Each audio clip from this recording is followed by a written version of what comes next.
안녕하세요. 최정용 어드바이저입니다. 화목한 런치스탁, 오늘은 최근 급락한 한국 시장 어떻게 대응할까라는 내용입니다. 지난 한 주는 참 많은 일들이 있었는데요. 그 중에서도 4월 2일부터 시작된 미국의 관세 문제는 아직까지도 국내외 증시에 영향을 주며 변동성이 심한 시장 상황을 만들고 있습니다. 이런 상황에서 국내 증시 어떻게 대응하고 어떤 시각으로 봐야 할까요? 오늘은 조금 특별한 분을 모셨습니다. 저희 화목한 런치스탁을 즐겨보셨던 분들은 누구나 아시는 전 화목한 런치스탁의 안방마님이셨죠? 박지원 연구님을 모셨습니다. 안녕하세요. 네, 안녕하세요. 네. 네. 저희 화목한 런치스탁에 진짜 오랜만에 이제 나와주셨습니다. 네. 네, 시청자분께 인사 한번 해주세요. 오랜만에 뵙겠습니다. 자산관리 컨설팅부의 박지훈 부장이고요. 일단 요즘에 전화 문의가 많이 들어오시죠? 네, 맞습니다. 네. 어떤 솔루션을 드리고 계신지 좀 궁금하긴 한데 명확한 네. 답이 내리기가 만만치는 않으실 네, 겁니다. 쉽지가 않은 그쵸? 상황이에요. 네. 그러니까 내부적으로 이 정치적 불확실성이 해소만 됐다라면 뭔가 추경이라든지 그리고 PBR 0.8 초반대에서의 이 바이더 딥이 어느 정도 나올 거로 예상이 됐는데 네. 완전 유명무실됐죠. 거의 네. 완전 관세 전쟁으로 누군가는 3차 세계대전이라고 표현할 정도로 이렇게 네. 상당히 대외적인 변수가 국내 시장에게도 상당히 계속 타격을 주고 있는데, 그러니까 네. 중국도 지금 거의 관세를 100% 넘는 수준까지 나오고 있는 부분들입니다. 네. 곰곰이 생각을 해보면 이렇게 요즘 같이 굉장히 어려운 주식시장에서 고객들이 가장 궁금해하는 부분들, 언제쯤 이 난리가 좀 조용해질 건가에 대한 부분들을 좀 말씀을 이 시간에 드려볼 거고, 네. 중요한 건 과연 리세션, 아래 공포, 경기 침체, 스태그플레이션은 과연 올 건가에 대한 명확한 판단이 되고 있는지, 요거에 대해서도 어느 정도 현재 네. 상황들 한번 좀 점검을 해서 말씀을 드릴 거고, 네.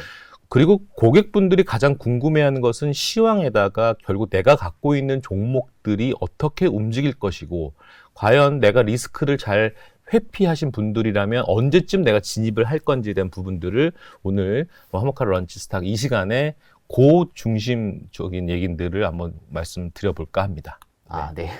오늘 이제 좋은 내용으로 이제 네. 많은 분들께 도움을 드릴 수 있는 내용이 될 것 같은데, 네.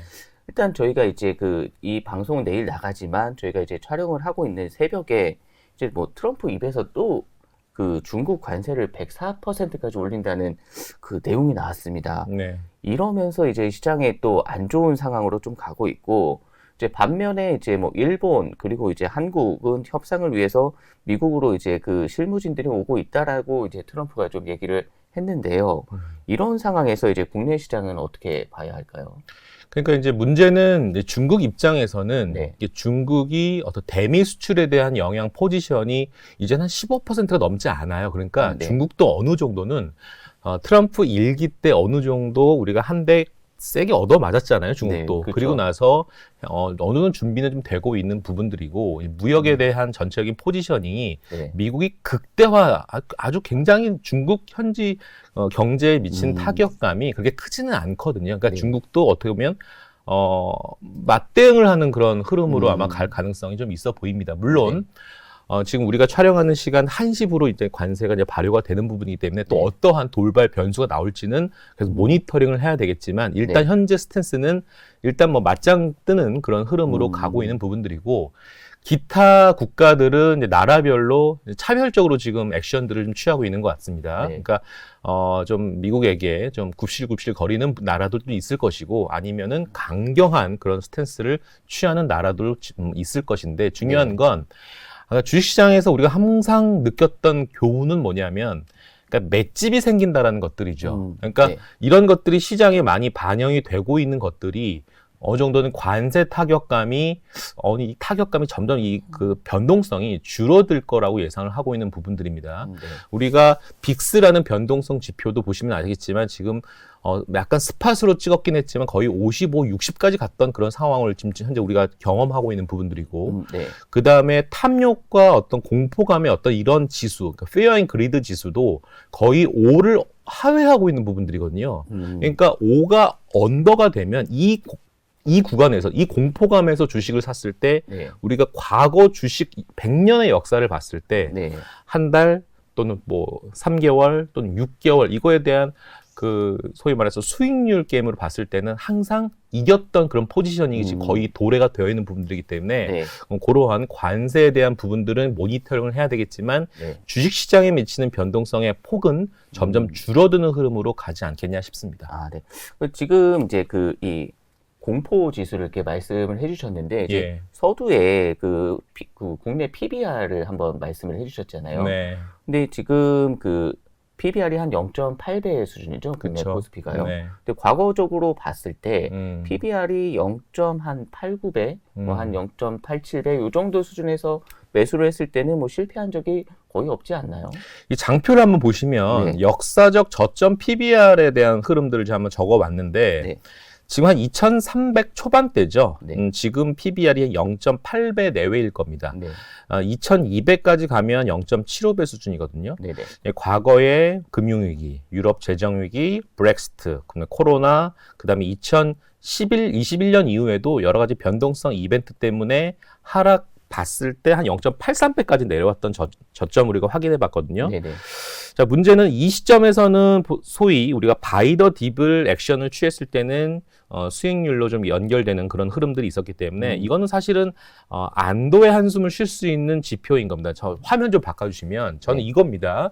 자, 지금 지수가 내려와서 0.8이라는 논리로 지금 주식을 사야 됩니다라고 강하게 지금 스트롱 바이 액션을 고객님들께 말씀드리고자 하는 게 아니라 한 네. 번 더 점검을 해야 될 게 뭐가 있냐면 네.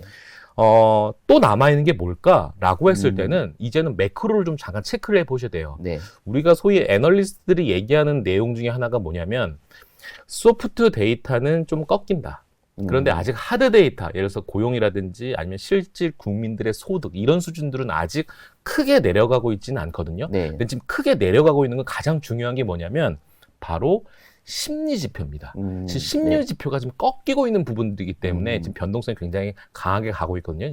여러분 중요한 건 뭐냐면 경기 침체가 과연 올 건지 말 건지는 제가 좀 이따 장표를 쭉 한번 네. 준비된 장표를 하나씩 점검해 가면서 서머리를 해드리겠지만 서두의 결론부터 말씀드리고 싶은 내용은 뭐냐면 자, 주식이라고 하는 것이 뭐냐라고 했을 때 물어본다라면 저는 기업들의 어닝, 기업들의 실적 맞추기 게임 논리라고 생각을 하고 있거든요. 네. 결국에는 우리가 선택할 수 있는 거는 인덱스를 사시는 약간 보수적인 투자 행동을 하시는 분들도 많이 있겠지만 대부분의 우리 개미 투자자들은 대부분은 종목 스탁을 뽑거든요. 네네. 중요한 건 이제 여러분들은 이 관세 영향을 통해서 결국에는 기업들에게 어떤 영향을 미칠 건지에 대해서 한 번 더 우리는 체크를 해야 합니다. 좀 이따가 제가 국내 주식에 대한 1분기 성적표 미리 보기 한번 내용들을 한번 보여드릴 건데 이제 네. 여러분들 4월이 되면 이제 기업들의 실적 발표를 이제 계속 또 점검을 하셔야 됩니다. 물론 1, 2, 3월이라는 1분기 실적 성적표니까 아직은 어닝에 대해서 쇼크가 관세 영향으로 연결지을 수 있는 내용들은 아니겠지만 이제 4월부터 시작되는 관세 영향이 바로 2분기 기업 실적으로 연결될 수 있는 또 안 좋은 또 영향들을 또 한번 우리는 또 경험을 해야 되거든요. 네. 자, 지금은 어느 정도 변동성이 조금 잠잠해질 때 주식을 사서 반등이 나온다 하더라도 그것이 리스크의 소멸이 아니라 한 번 더 우리가 체크해야 될 거는 관세가 기업들에게 미치는 실적 악영향이 하나 정도 더 남아 있을 것 같고 네. 그쯤이 되면 이제 또 우리가 5월, 6월이 되면 연준이 과연 트럼프의 무릎을 꿇으면서 드디어 금리 인하를 해줄지도 또 체크를 해봐야 될 거기 때문에 네. 지금은 2분기는 상당히 어려운 시장이지만 제가 요거는 말씀드리고 싶습니다. 지금은 결론적으로 바닥권은 맞으나 네. 반등 시 또 떨어지고 또 반등 시 떨어지고 요런 변동성이 남아있는 것은 바로 기업들에게 미치는 악영향 요 변수가 하나 남아있겠다라고 말씀드리고 네네. 싶어요. 네.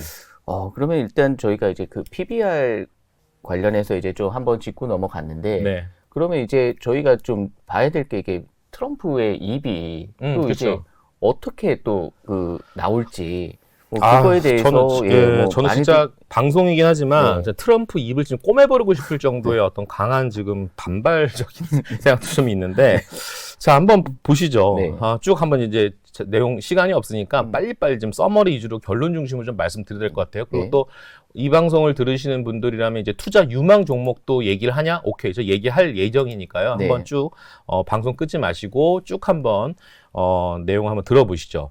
자, S&P 500이 이제 5,000이면 바닥권이다라는 거에 대해서 지금 말씀드리고 싶은 거고 네. 지금 나와 있는 그 스케줄링을 보시면 이제 규제 완화라는 카드, 그다음에 세금 플랜, 그다음에 평화 딜도 좀 있을 수 있는 가능성도 좀 있어 보이고요.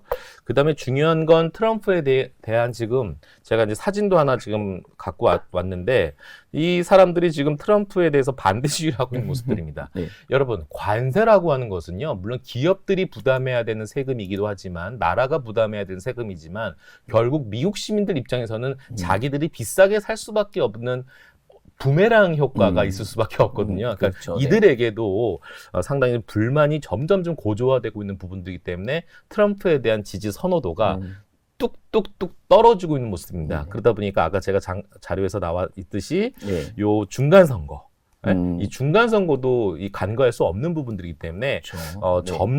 점점 지금은 트럼프 풋이라는 행동은 나와 있지 않고 있지만 서서히 원래 트럼프라는 사람이 시장 친화적인 사람이에요. 아, 그렇죠. 시장 친화적인 사람이고 원래 이런 사람이 아닙니다. 이제 요런 어떤 스케줄링이 한 5월 이후에는 좀 행동들이 하나씩 보이기 시작하면서 그동안 주식시장에 굉장히 힘들었던 구간들이 조금씩 꼬여있는 매듭들이 풀어지지 않겠냐라는 것들을 한번 기대해 볼 수 있을 것 같고. 자, 이건 좀 불편한 얘기입니다. 이게 사실은 오늘 아침에 나오는 레포트를 제가 이제 짤막하게 요약했는데 이겁니다. 하고 싶은 말은, 과연 이게, 경기 침체로 갈 거냐? 그렇죠. 스태그플레이션으로 갈 거냐라는 논리거든요. 근데 다만 이제 불편한 거는 이겁니다. 이게 사실은 2018년에 1차 무역전쟁 당시에도 사실은 이 심리적인 지표, 소프트 데이터와 주가가 먼저 하락했다라는 점이에요. 근데 사실은 이때, 대부분의 어떤 그런 경제 지표라든지 이런 것들이 이렇게 썩 나쁘지는 않았거든요. 그러니까 심리적인 영향 때문에 빠졌던 것들이라서 단기적으로는 이게 리세션이다라고 단정 지을 수는 없습니다만 여기 보시면 제가 방금 말씀드렸던 거예요. 보세요. 지금 관세 카드를 내기 전에 미국은 엄청나게 지금 수입을 많이 하고 있죠. 미리 선제적인 대응을 하고 있는 모습들. 그리고 필라델피아 반도체 지수가 미리 꺾인 거, 요거 확인할 수 있죠? 2018년에도 미리 꺾인 거, 요런 것들 좀 확인해 볼 수 있는 것들이에요. 그래서, 미국 경제의 평균, 어디 갔죠? 어디 갔죠? 제가 넘겼네요, 그냥. 여기 보시죠. 여기 보면은 미국 경제 평균 확장 기간이 6년 안팎인데 트럼프 2기 정부 내에 침체가 올 가능성은 배제하기 어렵다. 2, 3년 내에는 그럴 가능성이 높다라고 지금 안기태 연구원이 오늘 자료에서 쓴 내용입니다. 그래서 단정 지을 수는 없습니다만 GDP 성장률이 마이너스로 전환되는 침체에 진입할지는 알기 어렵지만 성장률이 내려가는 상황임은 좀 더 확실하다. 요거 부분은 좀 불편한 사실인 것 같긴 해요. 그러면 이게 아까 전에 이제 말씀하셨던 게 그 S&P 500 지수가 5,000대면 이제 좀 바닥권 이렇게 말씀을 하셨는데 그럼 트럼프 1기 때는 이게 조정을 어느 정도 받았었을까요? 그러니까 이게 고점 대비해서 한 20% 정도 내려왔는데 지금 상황은 고점 대비해서 한 18% 빠진 거거든요. 그러니까 지금 왜 화들짝 놀란 거냐면 그때와 지금은 차이가 경사도예요. 그러니까 하락의 경사도가 그 당시보다 지금 더 가파르게 내려오고 있다라는 점이고 시장 참여자들이 더 놀란 건 뭐냐면 그 당시에는 AI라는 테마가 없었고 지금은 AI 테마가 어느 정도 2024년서부터 쭉 끌고 왔었던 상황이었고 우리가 연초에도 항상 논란이 되는 게 뭐냐면 이 나스닥이라든지 S&P에 대한 밸류에이션 부담이었잖아요. 미국이 좀 비싸지 않았느냐. 그래서 한 23배, 24배 이런 고밸류에 대한 부담이 있었는데 지금은 작년 초까지의 밸류에이션을 다 회귀했어요. 그러니까 밸류에이션의 부담은 좀 덜어진 거죠. 그거는 좋은데 그러면 과연 이 밸류가 싼 거냐? 그 평가를 이제 쉽게 할 수가 없는 상황이죠. 그렇죠. 완전 저렴하다라는 거죠. 이렇게 얘기할 수는 없는 거죠. 오히려 네. 완전 저렴한 것은 오히려 한국이 더 완전 저렴한 거죠. 지금 가장 중요한 것들은 우리 디지털 자산거래센터에서 문의 주신 고객님들도 항상 질문하는 것 중에 하나 아마 이걸 겁니다. 네. 과연 바닥 찍고 올라올 때 한국은 뭘 사야 돼? 그렇죠. 맞아요. 어떤 업종이 먼저 수혜를 볼까? 이게 가장 궁금해 하실 것 같아요. 그렇죠. 이게 가장 이제 관건인 거고 우리가 여러분들에게 줘야 할 어떤 메시지의 숙제가 아닌가라는 생각이 드는데 네. 한번 장표를 보시죠. 네. 자, 그래서 밸류에이션 부담을 좀 덜어냈다라는 거예요. 네. 나스닥 PER이 이렇게 내려온 겁니다. 그래서 요 점선까지 오게 되면 소위 말해서 이제 주식을 좀 편안하게 살 수 있는 구간이 서서히 다가오고 있다라는 것들은 우리가 예상해 볼 수 있고 네. 특히 NH 하우스뷰에 본다라면 저희의 원래 S&P 500의 목표치는 네. 연간 전망 자료에 의하면 원래 6,500이었다가 최근에 좀 꺾었어요. 네. 한 6,200까지 조금 하향 조정했거든요. 네. 그러니까 올해 저희 NH 하우스에 입각한 미국 특히 S&P 500의 목표치는 S&P 기준으로 6,200이 목표라는 점이에요. 그래서 네. 지금 거의 5,000 내외에 있지 않습니까? 네네, 그래서 물론 그렇죠. 여기서 지금 4,800이 깨지면 지금 4,500까지 내려옵니다. 기술적 네. 분석상. 네. 그러니까 그렇게 되면 정말 상상도 할 수 없는 그런 상황이긴 한데 그렇죠. 그런 상황이 도래하지 않는다라는 전제라면 충분히 전고점 탈환은 아니더라도 한 6,200까지는 목표치를 보고 한번 대응을 해보자라는 게 저희 하우스 뷰이고요. 네. 아까도 서두에 말씀드렸던 변동성 빅스 지표에 대해서는 4,045에 대한 상회하는 그런 상황들이 나왔지 않습니까? 네. 이게 사실은 과거 그 회색 그 지표를 보면 항상 고점을 찍고 급하게 내려오는 모습들을 확인해 볼 수 있어요. 네. 그러면 항상 이게 리버스입니다. 지수와는 반대로 움직이는 것들이기 때문에 네네. 한번 거의 조금 여기서는 주식에 대해서 바스켓이 비어 있으신 분들이라면 조금씩 담는 전략도 한번 서서히 네. 준비해 볼 상황이라고 생각을 하고 있습니다. 네. 그래서 향후 전망은 제가 이제 요거에 나와 있는데 네. 지금 이제 굵은 선이 현재의 저희 상황입니다. 트럼프 2기 2025년의 상황인 건데 네. 글쎄요, 2018년으로 돌아가면 12월 거의 바닥 찍고 올라가는 것들. 이게 연준의 스탠스의 변화가 있었기 때문에 가능했던 것들이거든요. 네네. 글쎄요, 지금 저 화면 보여주시면요, 이겁니다. 트럼프가 왜 지금 제가 입을 꼬매버리고 싶을 정도로 이렇게 입을 떠들고 있을까요? 아, 근데 왜 이럴까요? 이거 뭐 그 금리 인하 이슈 아닐까요? 그러니까 트럼프는 자국을 보호하기 위한 것이 첫 번째이고 네. 두 번째는 중국의 수출 우회 경로를 차단시키기 위한 간세 카드를 쓴 거고 네. 물론 딥시크 때문에 나름 미국에서도 충격을 받긴 하였지만 네. 결국 중국의 기술력들은 옛날처럼 이렇게 호락호락하고 만만한 상대가 아니라는 거에 대한 반증일 것이고 네. 중요한 건 지금 트럼프 행정부 입장에서는 지금 1월부터 2월부터 3월까지 계속 지금 국채 만기가 도래한 것들이 있습니다. 그러니까 되갚아야 되는 것들이죠. 그러니까 적자폭을 줄이기 위해서는 어느 정도 부채를 쓴 거에 대해서 만기가 도래한 것들은 결국 갚든지 네. 아니면은 저리로 리파이낸싱을 해야 되는 것들이거든요. 네. 리파이낸싱? 그럼 만기를 대출을 좀 받아보셨죠? 네. 네. 네, 대출 만기를 하려면 웬만하면 저리로 연장하는 게 좋지 않습니까? 그렇죠. 네. 네, 근데 문제는 항상 기준점이 되는 것들이 10년물 국채금리 가지고 얘기하지 않습니까? 지금 현재 스팟으로 보면 한 4.2에서 4.3 정도 다시 4.0 찍고 다시 올라왔지만 반등했죠. 네, 네. 사실은 트럼프의 풋이 안 나오고 트럼프가 강경하게 관세를 계속 떠들면서 시장을 리세션을 조장했던 그 시점이 네. 4.7이었어요. 4.7에서 4.0까지 내려오게 했던 것들은 결국 리세스에 대한 공포를 야기시켰던 것들이거든요. 네네. 그러면 10년물 국채금리가 떨어진다는 얘기는 결국 내가 리파이낸싱하는 다시 저리로 연장하는 것에 대한 비용을 절감할 수 있는 찬스는 결국 10년물 국채금리를 내리게 할 수밖에 없다. 그래서 누굴 공격한다? 중국을. 일단 그 중국도 공격하겠지만 네. 연준을 공격한 거죠. 아, 너 그렇죠. 빨리 금리 네. 인하해. 왜 내 말 안 듣는 거야? 라는 것들이죠. 네. 근데 이제 연준은 뭐라고 합니까? 형의 마음은 알겠으나 나 일단 경제 지표를 확인하고 금리를 내리든지 할게라는 것들입니다. 네. 연준은 왜 고집 부리냐면 소프트 데이터는 꺾이고 있지만 아직 미국의 실질 소득이라든지 고용이라든지 이런 하드 데이터는 아직 탄탄해요. 그러니까 아직 꺾이지 않았기 때문에 네. 연준은 과감하게 25bp든 50bp든 금리를 안 하고 있는 거예요. 네. 고집 부리고 있는 거죠. 네네. 아마 4월 관세에 대한 이 적극적인 강경한 미국의 스탠스 때문에 금리 인하에 대한 카드는 5월에 할지 6월에 할지 모르겠으나 전 세계 지금 리서치 하우스 뷰는 6월이 지금 대세입니다. 왜? 네. 4월 관세 카드는 5월에 확인할 거니까 네. 5월에 확인된 거 보고 6월에 한 번 더 보고 금리 인하를 하지 않겠냐 싶은데 트럼프는 그런 생각이 없죠. 네. 지금 right now 지금 금리 인하를 하세요라는 것들이거든요. 그러니까 이런 것들이 좀 간극에 좀 차이가 네. 좀 있는 것 같습니다.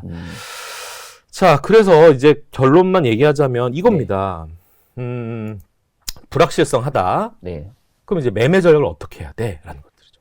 만약 시장이 반등한다면. 그러니까 국내 쪽으로 지금 말씀을 해주시는 일단 거죠? 국내부터 가야죠. 네. 제가 이제 머릿속에서 생각나는 거를 쭉 한번 빨간 글씨로 요약한 겁니다. 1번. 네. 이것도 저랑 동의하시죠? 낙폭과대. 낙폭 과대죠, 지금. 낙폭과대를 네. 먼저 사야 되겠다. 두 번째. 그럼에도 불구하고 낙폭과대 중에 실적이 우상향되는 것들이 일단 머릿속에 네. 꼭 기억이 되어야 되고, 네. 추경. 일단 탄핵 이슈가 어느 정도는 끝났고, 이제 6월 3일인가요? 대선이?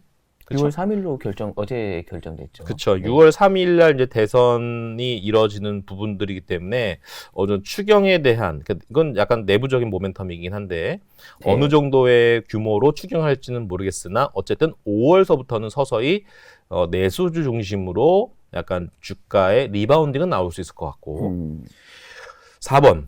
그럼에도 불구하고 우리 투자자분들, 우리 고객님들 중에는 그래도 보수적으로 난 대응할래라고 한다라면 이런 것들, 통신주, KT, 네. SK텔레콤, 이거는 뭐 오늘 뭐 요즘에도 보면 주가가 여전히 짱짱한데 네. 항상 이 불확실성한 장세에서는 통신주죠. KTNG는 모멘텀은 두 가지입니다. 뭐냐면 일단 올해 내로 장내에서 자사주를 사야 되는 규모가 꽤 제법 크고요. 네. 담배니까 저는 이런 생각도 해봤어요. 이 KTNG 같은 내수주가 모멘텀이 되려면 무슨 값 인상? 담배값. 담배값. 그렇죠. 네. 우리가 항상 요 내수주들의 모멘텀은 이 제품 가격 인상입니다. 이것도 네. 한번 기대해 볼 수 있고 한전도 마찬가지입니다. 네. 한전도 지금은 이제 여야 간에 눈치가 좀 국민들 눈치도 봐야 되겠지만 네. 서서히 한국전력에 대한 이 전기요 인상에 대한 이슈들을 조만간 또 발표가 되겠죠. 네. 한국전력 밸류가 엄청 싸요. 네. PBR도 거의 0점 초반대고 네. 뭐 PER 개념도 굉장히 쌉니다. 올해 아마 1분기 어닝 실적 나오겠지만 이거 아마 굉장한 서프라이즈가 나올 거거든요. 네. 그래서 실적 모멘텀 이거 한국전력도 보시면 좋을 것 같고. 네. 5번이 중요합니다. 여러분 꼭 기억하셔야 될 게 만약에 미국이 반등을 먼저 해줘야 되는 거 아니겠습니까? 그렇죠. 그렇죠. 예, 그렇죠. 형이 먼저 가야죠. 그렇죠. 네. 커플링이 좀 나와줘야 되기 때문에 동종 섹터. 그래서 구주도주 AI가 과연 어떤 것들이 반등할 건지. 뭐 예를 들어서 엔비디아도 사실은 이슈가 많고 네. 또 우리 팔란티어라든지 아니면 빅테크 최근에 이제 시가총액 순서가 바뀌었죠. 네. 애플이 1등이었다가 지금 애플이 마이크로소프트한테 시총이 지금 간밤에 뺏겼습니다. 네. 그래서 이 소위 말해서 레거시 반도체 회사들도 반등하는지 여러 가지 좀 구주도주들의 움직임들도 확인되셔야 할 겁니다. 그러면 저희 NH 하우스는 네. 어떤 섹터들을 지금 최근에 다루고 있냐? 엔터는 오늘 하이브가 지금 굉장히 많이 빠졌을 겁니다. 오늘 네. 엔터 하이브가 1분기 실적이 좀 비수기예요. 조금 쇼크성 네. 나올 수 있는 실적이 예견되어 있기 때문에 오늘 아마 엔터는 좀 많이 빠지고 있는 모습들이고 여전히 조선과 방산. 네. 간밤에 이런 뉴스를 확인해 보셨어요? 한국과 미국 간의 이런 관세 협상 뉴스 보셨어요? 일단 뭐 실무진이 미국으로 이제 가고 있다. 뭐 가고 있다? 네. 아무래도 이 방산, 소위 말해서 방위비에 대한 협상 카드도 아마 거론이 될 거기 때문에 네. 과연 물론 미국과 한국과의 어떤 그 방산에 대한 조선에 대한 이 관계는 여전히 좀 뭐 긍정적으로 좀 나오고 있는 모습들이기 때문에 수주 모멘텀 여전히 살아 있고요. 네. 방산도 신규 수주 계약에 대한 모멘텀 살아있기 때문에 조선과 방산은 계속 지켜보셔야 될 것 같고요. 네.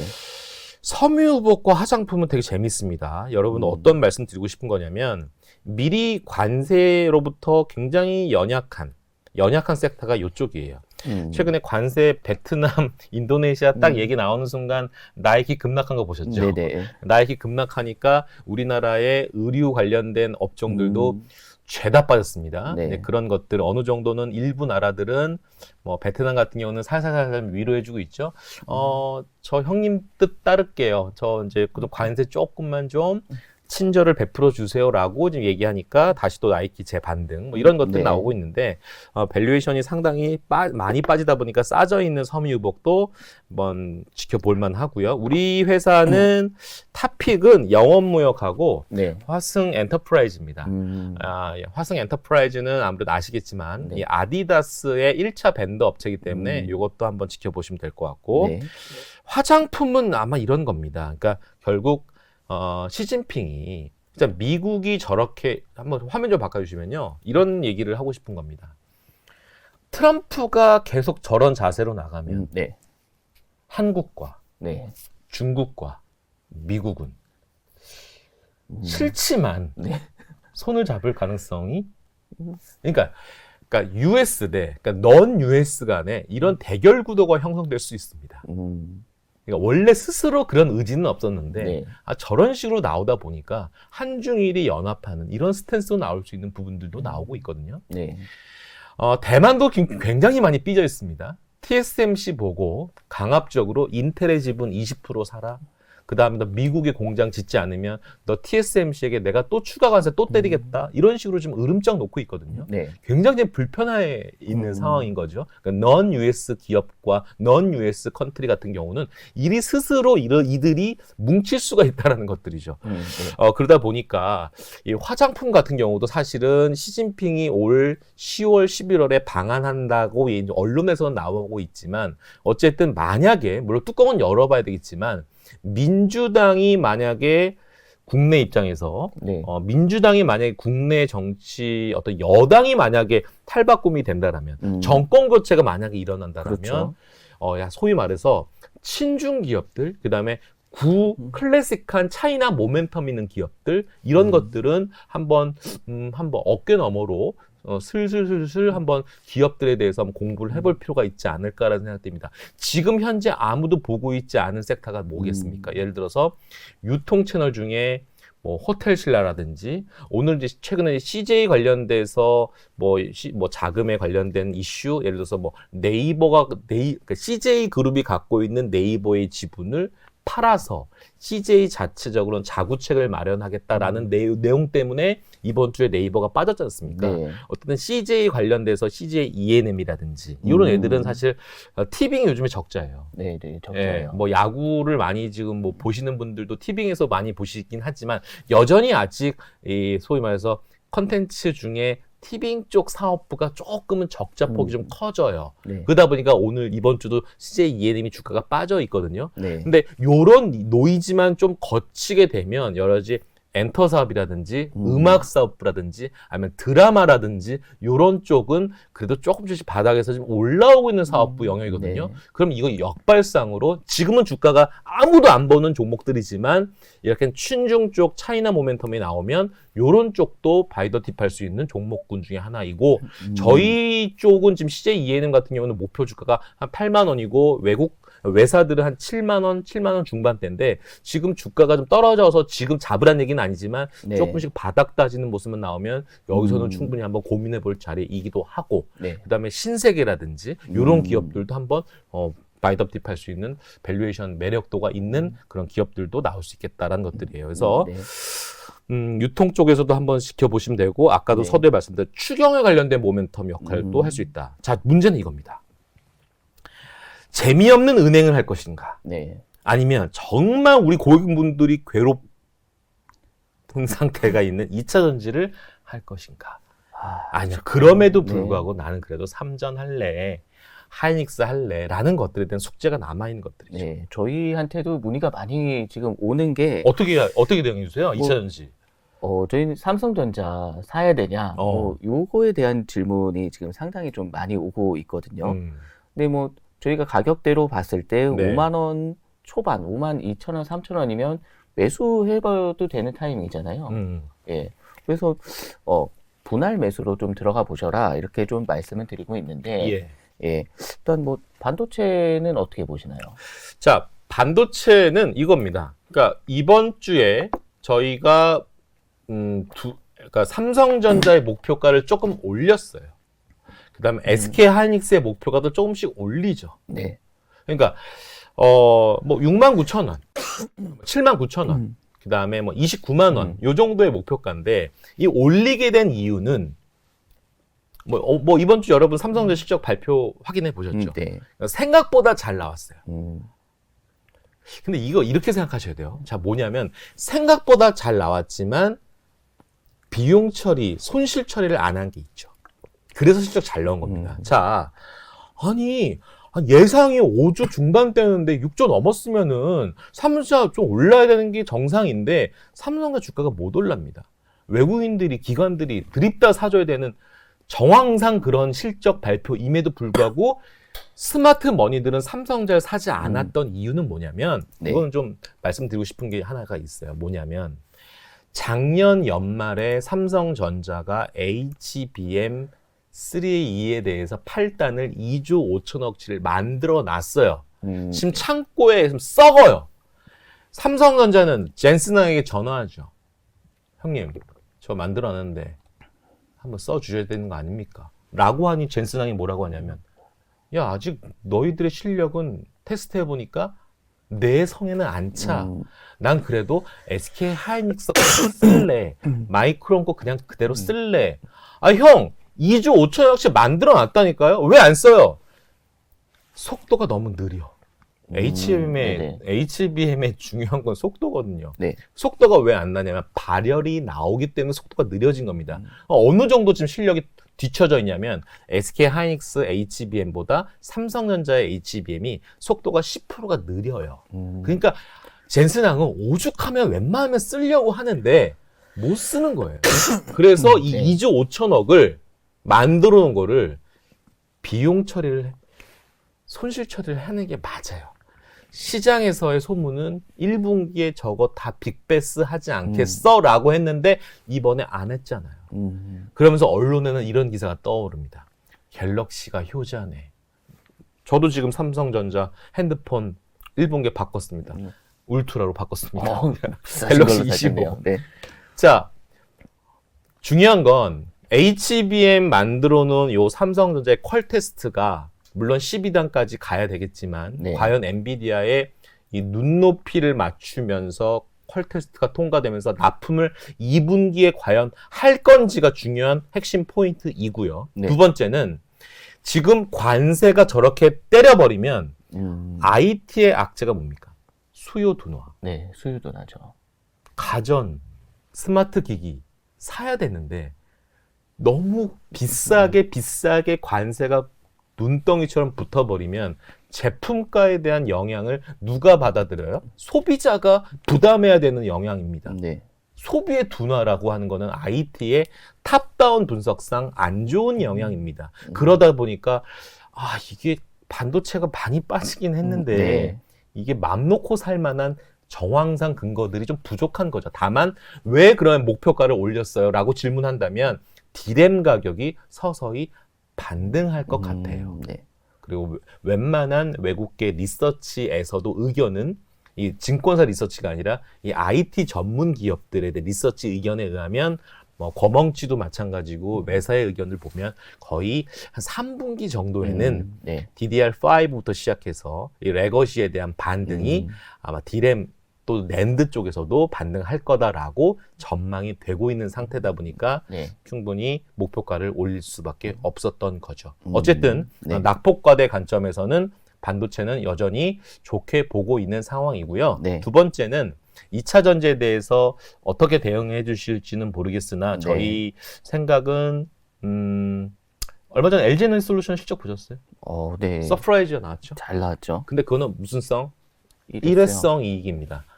이 1분기 실적이 눈높이가 되어서는 안 됩니다. 네. 다만 그럼에도 불구하고 4월과 5월에 2차전지가 반등할 수 있는 근거는 두 가지입니다. 첫 번째, LG 에너지 솔루션을 만약에 필두로 해서 말씀드리자라고 한다면 2분기 실적도 걱정하실 필요는 없습니다. 왜냐하면 우리가 2차전지 실적을 우리가 YOY, 즉 전년도 대비 이번 올해 실적 성적표가 아마 7분기 만에 처음으로 성장률을 플러스 값을 보여줄 겁니다. 네. 그러면 시장에서는 의미 있게 드디어 턴어라운드 되는 거야 라는 생각을 가질 수 있는 거고요. 두 네. 번째, 지금 전기차에 대해서 MS가 가장 중요한 게 유럽 쪽입니다.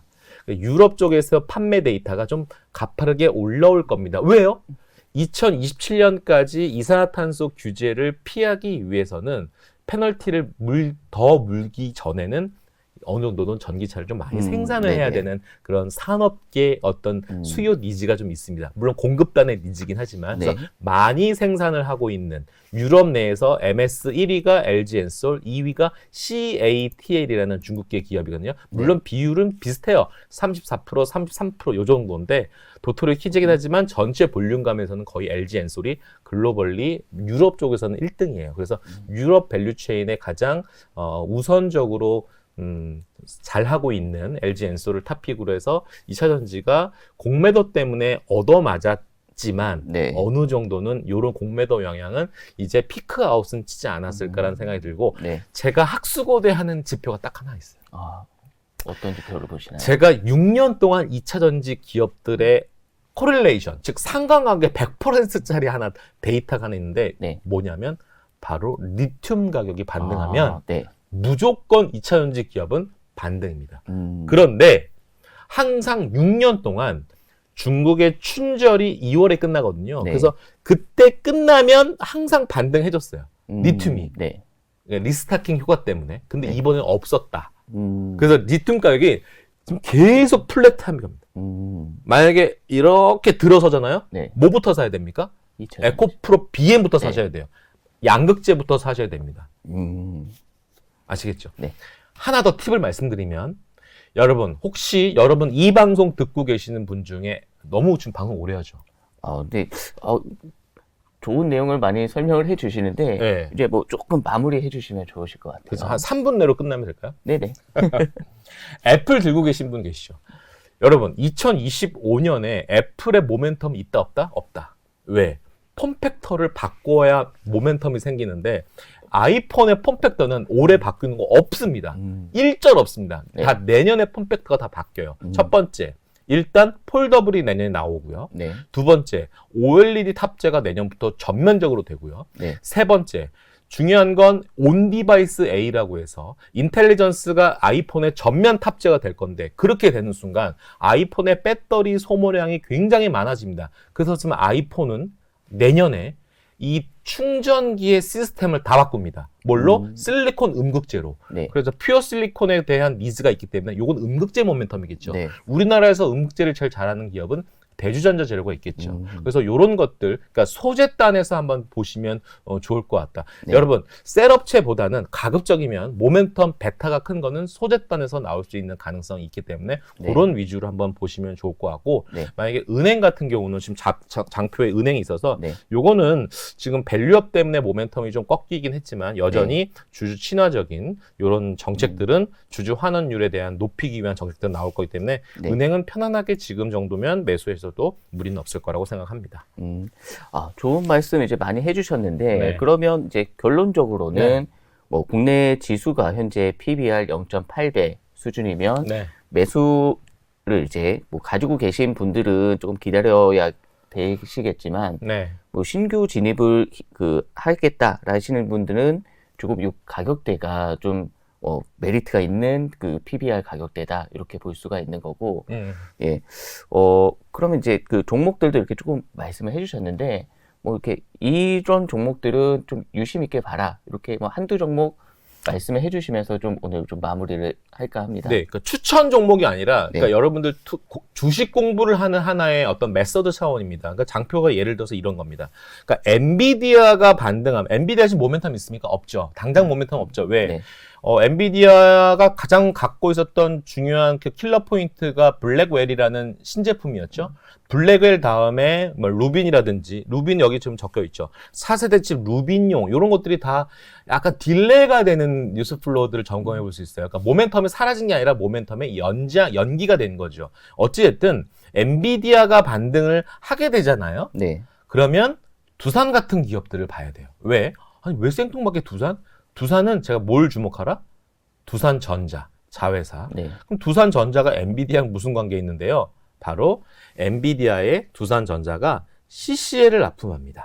네. 그래서 CCL은 뭔데요? 제가 적어놨죠? 시간 관계상 한번 읽어보시면 되고요. 네. 레진이라든지 보관 기재 관련된 PCB의 핵심 소재라고 합니다. 반드시 필수품이에요. 네. 그 CCL을 두산전자가 엔비디아한테 퀄 테스트를 했는데 통과가 됐어요. 네. 그래서 지금 블랙웰의 지금 초도 물량이 작년 12월부터 납품되고 있는데 그거는 시제품인 거고 본격적인 생산은 2분기부터 지금 들어가고 있는 것들이거든요. 네. 매달 지금 매출량을 체크해 보니까 점점 늘어나고 있는 모습들입니다. 요런 것들. 그러니까 이게 하나의 투자 아이디어예요. 엔비디아가 반등하면 두산이 올라가는구나. 왜? 요런 로직 때문에. 그러니까 제가 아까 말씀드렸던 커플링 현상을 항상 염두를 하라고 말씀드렸지 않습니까? 네. 커플링이라고 하는 건 미국 종목 중에 대표 주자가 올라가면 한국과 연결성 있는 기업들을 사야 돼요.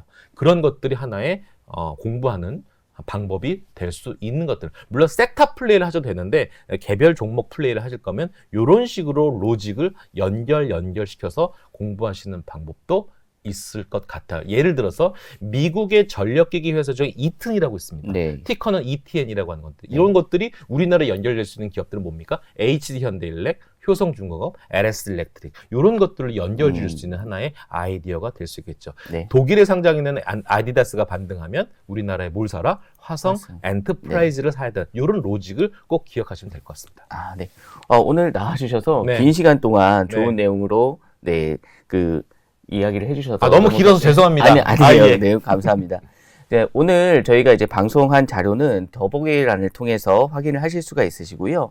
다음 화목한 런치스탁 주제는 화학 업종에 대한 내용입니다. 최근 이제 어려운 시장 상황인데요. 화학 업종이요. 그 화학 업종 어떤 식으로 흘러가게 될지에 대한 내용을 다음 시간에 저희가 주제로 다뤄서 내용을 전달을 해드리겠습니다. 네, 다음 방송도 많이 시청해 주세요. 오늘도 시청해 주셔서 감사합니다.